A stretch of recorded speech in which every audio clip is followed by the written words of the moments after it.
L'humoriste et animateur de télévision Laurent Ruquier a décidé de mettre un terme à l'émission quotidienne qu'il animait le soir sur la chaîne d'information BFM TV, après seulement 3 mois, en raison de résultats d'audience décevants. Il a annoncé cette nouvelle mardi sur Instagram.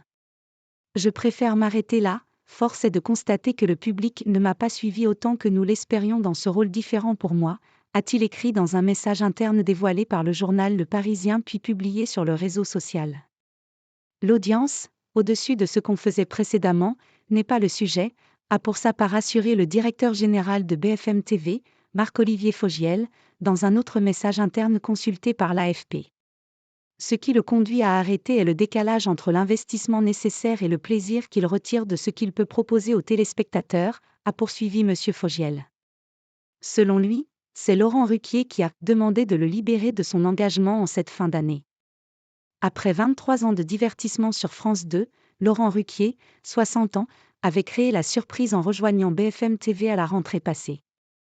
Il y animait depuis le 25 septembre le 20h de Ruquier, du lundi au jeudi de 20h à 21h. Cette émission de débat d'actualité était en concurrence avec L'heure des pros 2 de Pascal Praud, CNews, Touche pas à mon poste de Cyril Hanouna, C8, Quotidien, TMC, ou C'est à vous, France 5, en plus des JT de 20h des grandes chaînes.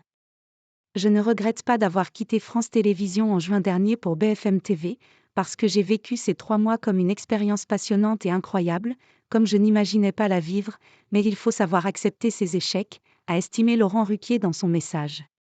Ce départ surprise intervient alors que BFM TV, qui appartient à Altice, groupe du milliardaire Patrick Drahi, traverse une passe difficile.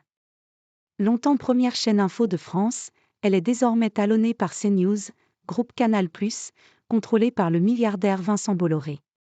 En novembre, cette dernière avait grignoté l'écart qui la sépare de BFM TV sur un mois complet, 2,5% contre 2,8%. Et du 4 au 10 décembre, CNews a été la première chaîne info de France en termes d'audience sur une semaine complète pour la première fois depuis sa création en 2017.